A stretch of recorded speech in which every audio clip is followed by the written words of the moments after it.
istri mereka, suami mereka, anak-anak mereka, cucu-cucu mereka. Sedang malaikat kemudian masuk ke tempat-tempat mereka dari pintu yang ada. Ini jelas.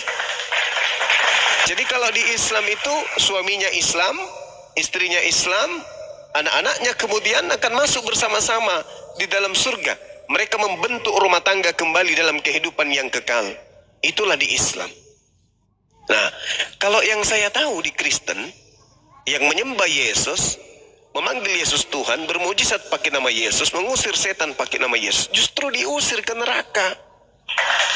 Tertulis dalam Matius 7 nomor 22 sampai 23. Nah, ini yang perlu saudara Kristen pahami. Saya kalau jadi Kristen membaca dalil itu ngeri. Artinya Yesus tidak suka orang itu menyembah dirinya. Karena memang yang disembah oleh Kristen ini bukanlah Yesus anak Maria, tetapi Yesus yang Kristus, yang Yesus sendiri sudah nubuatkan, waspadalah kepada Yesus palsu yang datang kepadamu menyesatkan banyak orang. Matius 24 nomor 4 nomor 5. Jadi maaf, saya potong Bang. Iya silakan. Apa-apa. Bang Suma, berarti dalam Islam itu sendiri di Al-Quran kan berarti sudah bilang bahwa Isa itu berarti naik ke surga ya, naik ke atas langit. Kenapa? Isa atau Yesus dalam Alkitab kita itu betul naik ke, betul juga diceritakan bahwa naik ke langit ya. Iya betul.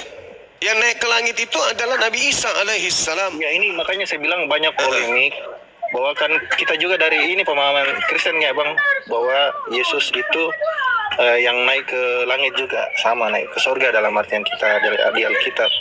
Tapi ini kenapa sih banyak teman-teman dari Muslim yang sering mengata-ngatain atau berhujat-hujat mengata-ngatain Yesus atau apa? Padahal dalam Al-Quran kan mengajarkan juga dalam Al-Quran kan Nabi Isa memang orang yang suci juga kan Bang? Iya, masalahnya bukan di situ, bukan itu poinnya. Kalau di dalam pemahaman naiknya seorang nabi ke langit yang diutus kemudian kepada Bani Israel mengajarkan Injil, itu hanya ada satu oknum, kami menyebutnya Isa. Dan oknum ini tidak tersentuh sedikit pun dengan kejahatan, dengan kejahilan oleh orang-orang Yahudi, orang-orang Romawi, enggak. Tetapi yang disentuh, ditelanjangin, ditampar, kemudian itu adalah orang yang bukan kemudian utusan Tuhan, tetapi pengganti dari Nabi Isa alaihissalam. Nah itulah yang kemudian pengganti ini, setelah kemudian Nabi Isa terangkat ke langit, yang dijadikan sebagai sembahan oleh orang Kristen dengan mengatasnamakan Yesus, padahal sebenarnya bukan Yesus. Nah itu yang perlu dipahami saudara. Kristen itu muncul belakangan. Jadi Kristen muncul belakangan, tragedi penyaliban lebih dulu, baru kemudian ada Kristen. Nah, tragedi penyaliban itu benar-benar terjadi. Islam mengatakan penyaliban terjadi, Yahudi mengatakan terjadi. Nah, yang disalib oleh mereka menurut mereka adalah orang yang mengaku dirinya sebagai Mesias, yang datang di tengah-tengah mereka mengaku sebagai nabi, sebagai rasul, lalu ditolak, bahkan berujung kepada upaya untuk membunuh Mesias tersebut. Nah, Tuhan yang mengutusnya menyelamatkan Mesias ini, terangkat dia ke langit. Lalu yang disalib itu adalah orang yang menggantikan. Tutup cerita, tutup buku. Seibarat filmnya udah tamat. Tetapi ternyata ada episode 2 yang dibuat oleh sutradara baru. Bukan sutradara yang pertama. Sutradaranya mengolah data yang ada pada kejadian tersebut di TKP dengan mengambil cerita-cerita dari kesaksian-kesaksian orang, lalu menjadikan cerita yang berbeda dengan pola yang terjadi. Yang terjadi adalah Nabi Isa diselamatkan, yang disalib kemudian adalah penggantinya. Yang diceritakan pada episode kedua adalah sutradara menceritakan bahwa yang disalib itu adalah orang itu sendiri. Lalu setelah dikubur, hari ketiga terangkat ke langit. Padahal itu cerita yang dibuat-buat. Cerita yang sebenarnya adalah Nabi Isa ketika diupayakan untuk dibunuh, Tuhan mengangkatnya ke langit. Yang dibunuh adalah orang yang diserupakan dengan dirinya. Itu. Ini kalau sejarah yang seperti abang cerita ini ada ditulis di Al-Quran ya bang? Di Al-Quran ada, di Bible pun ada. Ya, soalnya kalau di Bible kan ceritanya sudah apa sesuai dengan Alkitab itu kan dia mati lalu hidup dan naik ke surga, bang. Oh enggak, saudara. Itu Anda terima bulat-bulat itu doktrin dan dogma itu. Padahal kalau Anda melihat, apakah ada memang salah mengartikan dari Ilahi atau dari bahasa Ibrani atau bahasa Yunani atau bagaimana ya, bang? Bukan. Memang ada upaya di Kristen itu untuk kemudian mengabarkan berita bahwa yang dibunuh itu adalah Mesias. Memang ada upaya itu. Jadi berita itu ditelan bulat-bulat kemudian oleh saudara Kristen. Padahal Tuhan masih menitipkan kebenaran. Makanya Al-Quran mengatakan wa makaru wa makarallah wallahu khairul makirin. Mereka orang-orang ini membuat makar, membuat tipu daya, tipu muslihat, kesaksian-kesaksian palsu mereka buat untuk membunuh Nabi Isa alaihissalam, tapi Allah membalas kejahatan mereka. Nah, dengan kejahatan yang mereka buat, kejahatan itu juga yang menorehkan bahwa ternyata yang disalib itu adalah bukan Yesus. Siapa berkata bahwa yang disalib itu bukan Yesus? Yesus sendiri. Di mana Yesus mengatakan itu? Lukas 24 nomor 44. Apa kata Yesus? Anak manusia memang harus pergi sesuai dengan apa yang tertulis tentang dirinya di dalam Taurat, di dalam kitab Nabi-Nabi dan kitab Mazmur. Tuh Yesus yang berkata tuh, aku memang harus pergi sesuai dengan apa yang tertulis tentang aku di dalam kitab Taurat. Nah, sekarang mari kita cari di mana di dalam kitab Taurat tertulis tentang Nabi Isa alaihissalam atau tentang Yesus, tentang kepergiannya meninggalkan dunia ini. Nah, ternyata tertulis di dalam Keluaran 23 nomor 7 nomor 8, jangan kau hambur-hamburkan kebohongan. Orang yang tidak bersalah tidak boleh kau bunuh. Orang yang benar jangan kau bunuh. Sebab aku Tuhan tidak akan membenarkan orang yang bersalah. Artinya apa? Artinya jangan kau bunuh Isa. Karena Isa orang benar. Jangan kau bunuh Yesus. Yesus orang benar. Yesus tidak bersalah. Jangan kau bunuh. Ketika kamu berupaya kemudian untuk membunuh Nabi Isa, aku Tuhan yang mengutusnya, hambaku yang suci ini, tidak akan kubiarkan kamu jamah sedikit pun. Dan itu juga Yesus katakan di dalam kitab saudara, Yohanes 14 nomor 30. Memang aku harus pergi, sebab penguasa dunia telah datang, dan iblis sedikit pun tidak berkuasa atas diriku. Berarti iblis tidak berhasil menyalibkan Yesus. Meskipun iblis itu berupaya dengan cara merasuki Yudas, iblis merasuki imam kepala mahkamah agama orang Farisi, Tuhan tidak mengizinkan disentuh sedikit pun Nabi Isa alaihissalam. Coba endingnya di mana? Coba baca Ibrani 5 nomor 7. Sebagai Kristen harusnya Anda jadikan itu sebagai ending. Sebagai manusia, Yesus telah mempersembahkan doa yang sungguh-sungguh kepada Tuhan yang sanggup menyelamatkannya dari maut. Dan atas kesalehannya, doanya dikabulkan. Berarti dia diselamatkan. Gak mati dia. Siapa yang mati? Baca Ulangan 27 nomor 25. Terkutuklah orang yang makan suap untuk menyerahkan orang benar agar dibunuh. Jadi yang makan suap siapa? Yudas. Jadi yang terkutuk siapa? Yudas. Jadi yang disalib siapa? Yudas. Apakah ada kemudian literasi itu dalam Bible? Ada. Di mana Bang Suma? Ulangan 21 nomor 22 23. Apabila ada orang yang melakukan perbuatan dosa yang sepadan dengan hukuman mati, lalu kau hukum dia atau kau gantung dia, jangan kau biarkan mayatnya semalam-malam menyentuh tanah yang diwariskan nenek moyangmu. Sebab jangan kau biarkan dia semalam-malaman di atas tiang. Sebab orang yang dikutuk oleh Tuhan, jangan kau biarkan mayatnya menyentuh tanah yang diwariskan Tuhan kepadamu. Jelas itu.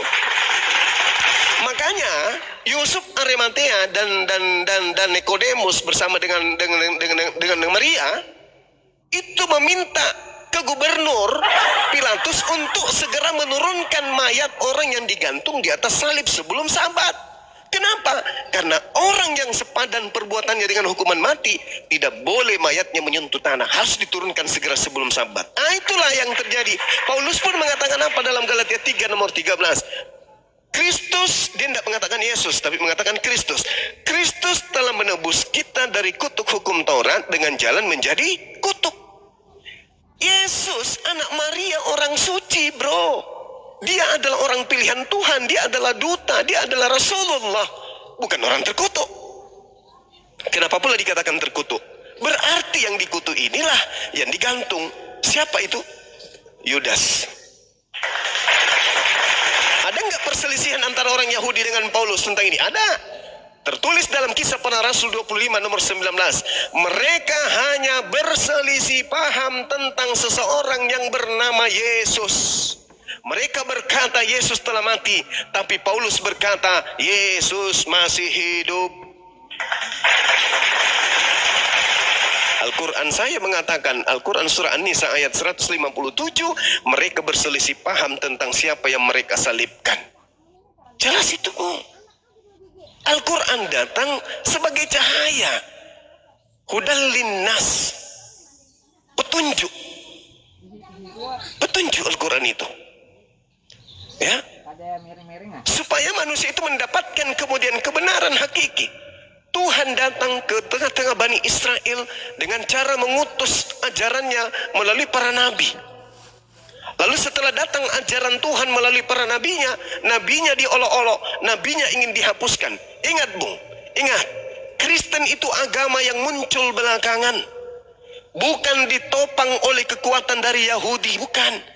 Kristen muncul dari Romawi. Ingat, pada saat Yesus ada di tengah-tengah Bani Israel, Romawi adalah bangsa penguasa kala itu.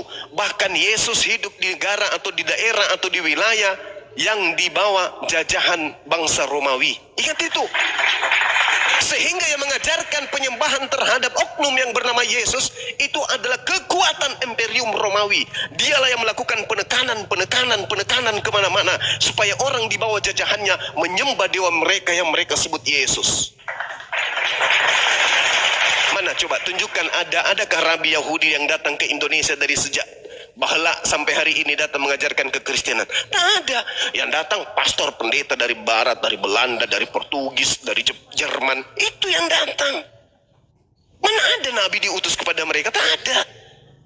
Nah, kekuatan apa yang ada di belakang mereka? Itulah yang datang kepada Paulus. Kepadaku telah diberi kuasa. Pergilah jadikanlah seluruh makhluk, pergilah jadikanlah seluruh bangsa menjadi muridku. Itu siapa? Itu siapa? Itu bukan Yesus anak Maria, Bang. Itu bukan Yesus anak Maria. Itu adalah makhluk yang pernah mencobai Yesus.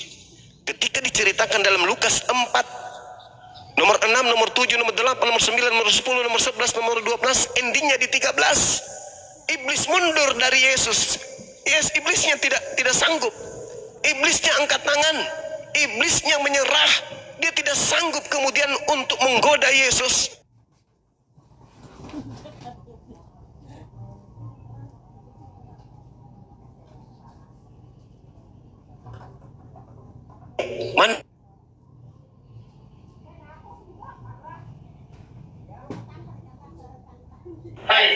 Iya, Bang. Ini saya mau bertanya itu yang masalah, kan ini banyak juga. Bentar, saudara izin sebentar, Orang Ivan, Farisi dikencangkan tap layarnya, dikencangkan, ini banyak tentara Romawi di bawah biar kuat komalnya. Lanjut, maaf, lanjut. Merasuki imam kepala, merasuki mahkamah agama, merasuki orang Farisi, merasuki orang Yahudi. Iblisnya bekerja di situ, berak siang dan malam. Sehingga Yesus memberikan sinyal kepada orang yang berpikir nih di dalam Bible. Apa kata Yesus? Coba Anda buka Matius 12. Adakah sesuatu yang luar biasa di situ? Ada. Apa sesuatu yang luar biasa itu? Baca. Ketika orang Yahudi, orang Farisi, orang Saduki datang kepada Yesus, lalu kemudian mereka bertanya, "Guru, ya paman, berilah tanda kepada kami." Apa kata Yesus? Angkatan jahat ini, dia tidak mengatakan pengikutku, orang yang kukasihi anak-anakku. Tidak. Dia mengatakan angkatan jahat ini minta satu tanda, dan tidak akan diberikan satu tanda apapun selain tanda Yunus. Sebab Yunus 3 hari 3 malam di dalam perut ikan, demikian juga anak manusia 3 hari 3 malam dalam perut bumi. Anak manusia ini bukan Yesus. Anak manusia yang dimaksud di sini Anda baca di dalam Yesaya 14 nomor 13, Yesaya 14 nomor 12, nomor 13, nomor 14, endingnya di nomor 15 Anda baca.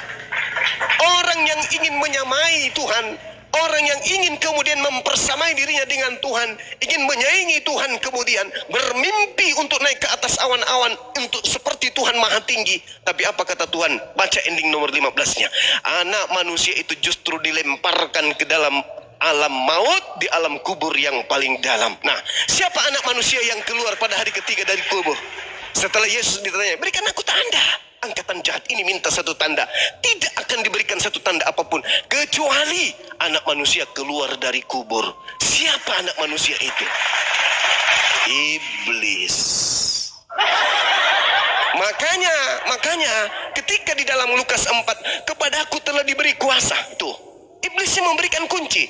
Kepada siapa kuasa dunia diberi? Iblis. Kata siapa? Kata Yesus. Di mana Yesus berkata? Yohanes 14:30.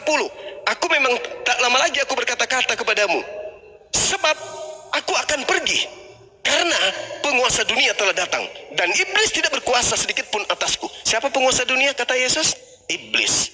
Siapa yang pernah mengaku sebagai kuasa diberikan kepadanya di dunia? Iblis. Tertulis di Lukas 24, kepadaku telah diberi kuasa di atas dunia ini, dan aku berhak memberikan kepada siapapun yang aku kehendaki. Kata siapa? Kata iblis. Nah, ada yang keluar sebagai simbol tanda angkatan jahat, keluar dari kubur pada hari ketiga, memanggil murid-murid Yesus. Kok murid Yesus? Yes, karena di dalam Matius 24 nomor 26, Yesus berkata, camkanlah, nabi-nabi palsu, Mesias-Mesias palsu, dan nabi-nabi palsu akan datang dan melakukan banyak mujizat, sekiranya mungkin menyesatkan orang-orang pilihan juga. Siapa orang-orang pilihan ini? Baca Yohanes 6 nomor 70. Bukankah engkau yang 12 aku yang memilih? Bukankah yang 12 orang ini aku yang memilih? Dan satu di antaramu adalah iblis. Berarti yang dimaksud orang-orang pilihan yang akan disesatkan itu adalah murid-murid inti Yesus pun tidak lepas dari penyesatan iblis. Itu. Makanya keluar dari hari ketiga dari kubur, lalu kemudian berkata kepada murid-muridnya, Yesus berkata, kepadaku telah diberi kuasa baik di langit maupun di bumi. Pergilah ke seluruh dunia, seluruh bangsa dunia, jadikanlah seluruh bangsa menjadi muridku.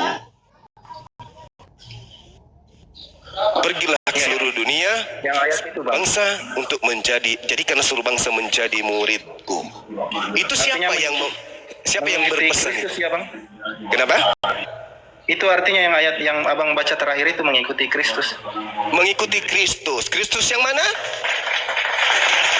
Kristus yang palsu. Dari mana indikasi palsunya? Baca Matius 24 nomor 4 nomor 5. Waspadalah kepada penyesat yang datang kepadamu dengan memakai nama Yesus dan berkata, akulah Kristus. Dia akan menyesatkan banyak orang. Lalu naik level, ketika kemudian Yesus menubuatkan adanya Kristus palsu di dalam Matius 24 nomor 4 nomor 5, naikkan levelnya sedikit. Siapa yang kemudian pernah mengaku bertemu dengan Kristus tapi bukan Yesus manusia? Paulus. Di mana tertulis? Galatia 1 nomor 11 nomor 12. Aku menerima Injil bukan dari manusia, bukan manusia yang mengajarkan aku Injil, bukan manusia yang keluar dari rahim Maria yang memberikan aku Injil, bukan anak Yusuf yang memberikan aku Injil, bukan saudara dari Nikodemus yang memberikan aku Injil, bukan sepupu dari Yohanes Pembaptis yang memberikan aku Injil, bukan ponaan daripada Elizabeth dan Zakaria yang memberikan aku Injil, bukan manusia.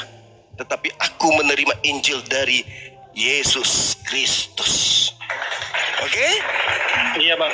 Bang, ini saya juga sebenarnya banyak bertanya-tanya tentang ini, tentang Islam, dan teman-teman tidak sedikit juga yang berpikir bahwa masuk Islam itu yang seperti yang banyak ustadz-ustadz biasa ceramahkan. Apakah memang kalau kita sudah mati nanti, terus nanti dijanjikan 72 bidadari? Ya, itu Ya. sering bertanya-tanya, Bang. Mohon anunya, Pan. Baik saudara, Anda lahir, kita seorang laki-laki lahir dari rahim ibu. Keluar kita dari rahim, kemudian beranjak anak-anak, menjadi remaja. Masa remaja kita itu bervariasi. Ada yang usia kelas 5 SD udah mulai jatuh cinta kepada wanita. Awalnya anak-anak kita dan kita sebagai anak akrab dengan orang tua. Oke? Akrab intim dengan orang tua. Begitu mengenal cinta, ada ketertarikan kepada wanita, segala-galanya berubah. Oke? Yang ada dalam benak kita yang bisa merusak ibadah kita, yang bisa merusak semuanya, wanita. Wanita yang membuat laki-laki itu kehilangan dunia awal. Laki-laki seketika menjadi seorang yang hebat dikarenakan oleh wanita. Laki-laki rela kemudian meninggalkan kampung halaman karena wanita. Laki-laki bisa melakukan apa saja karena wanita. Hari ini dia ibadah, besok dia ingkar. Hari ini dia ibadah, besok dia murtad. Hari ini dia melakukan apapun demi untuk wanita. Wanita, wanita, wanita. Bahkan kita siang dan malam mencari nafkah karena wanita. Allah kemudian datang memberikan syariat. La taqrabuz zina. Jangan kau mendekati zina. Jangan kau menyentuh wanita yang bukan hakmu. Jangan kau mendekati persinahan. Jangan. Kata Allah, ada pembatasan, menyunat hati kita agar kita tidak leluasa melampiaskan syahwat kepada wanita yang kita suka siapapun. Oleh karena itu Allah menjanjikan, kelak kalau kau menjaga dirimu menjadi seorang muslim, engkau akan mendapatkan 72 bidadari. Apa bidadari itu? Pelayan. Bukan pelayan yang seperti dalam pikiran kita pelayan seks. Tidak, pelayan. Dia hidup dalam kekuasaan Iya, kita. berarti kemarin banyak yang ini, Bang, ya. Banyak yang ceramah, mungkin dibilang oknum lah, karena pikirannya seperti yang... Ya, jangan di-mute. Termute beliau. Maaf kalau... Silakan. Iya, Bang. Yang seperti itu saya bilang, Bang, banyak mungkin oknum dari, ataupun memang pemahamannya tentang Islam mungkin belum terlalu bagaimana ya.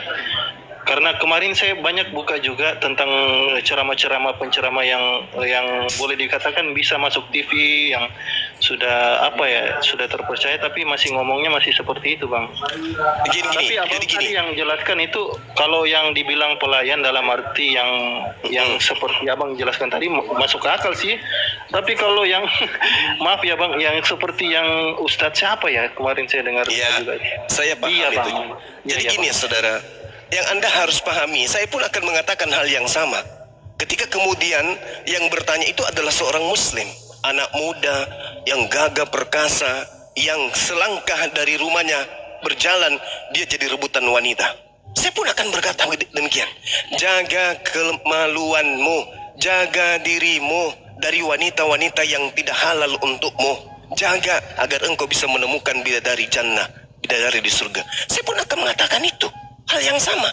Cuman permasalahannya sekarang ini tinggal dari kita. Kita picik enggak menilai itu. Kenapa?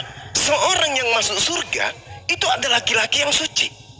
Laki-laki yang ketika di hadapan Tuhan di atas muka bumi ini telanjang pun mereka malu. Masuk ke toilet untuk telanjang mandi seorang diri pun malu kepada Tuhannya. Itu orang beriman. Laki-laki beriman itu kayak begitu.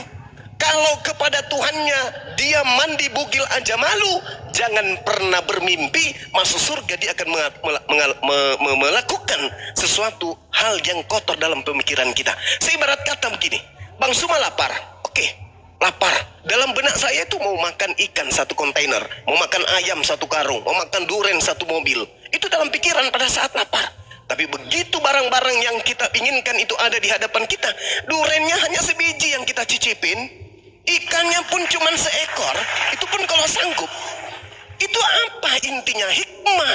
yang ada di balik semua itu. Rupa-rupanya Allah menjanjikan kepada orang-orang beriman sesuatu yang indah di pelupuk pikiran, di pelupuk mata, dalam benak kita, dalam pikiran kita, dari sanubari kita. Karena kita manusia dan Allah tahu apa yang diinginkan oleh manusia. Ingat Bung, bagaimana Yesus dalam berdakwah? Coba Anda lihat Matius 19 nomor 29. Siapapun yang berjuang demi nama Allah, demi menegakkan kerajaan Allah, kata Yesus, dan meninggalkan istrinya untuk itu, apa kata Yesus? Allah akan mengembalikan istrinya 100 kali lipat nanti di jannah. Subhanallah. Tapi itu janji Yesus kepada pengikutnya Bani Israel, bukan kepada Kristen. Coba Anda baca Matius 19 nomor 29. Tapi di Indonesia kata istri dihapuskan. Karena kenapa? Tidak ingin kemudian malu kalau di Islam dihujat 72 bidadari, ternyata Yesus menjanjikan 100 istri untuk pengikutnya Bani Israel. Surga jannah, tempat orang-orang beriman, tidak mungkin melakukan hal-hal yang cabul, nggak mungkin. Di surga itu seperti di dunia ini, di dunia yang kita butuhkan apa dalam hidup agar kita bahagia? Wanita. Yang kita butuhkan tahta, yang kita butuhkan harta. Nah sekarang di dunia ini, ketika kita membutuhkan wanita, apakah kita bisa dikatakan kudus, suci? Ketika sedikit-sedikit wanita, sedikit-sedikit wanita, nggak bisa kan? Orang yang saleh akan menjaga dirinya. Umat Islam itu coba Anda lihat, kaidah Islam sami'ana wa ta'ana. Umat Islam itu mendengarkan dan melakukan, mentaati. Al-Quran sudah memberikan jalan lurus, boleh beristri 4. Tapi coba di Islam, ada nggak mayoritas umat Islam itu beristri 4? Tidak. Bukti bahwa umat Islam itu lebih mendengarkan perintah yang wajib baru yang disunnahkan. Apabila engkau sanggup adil, silakan 2, 3, 4. Tapi kalau tidak bisa, fawahid, yang wajib. Wajib. Cukup 1. Kalaupun 2, itu hanya pembatasan.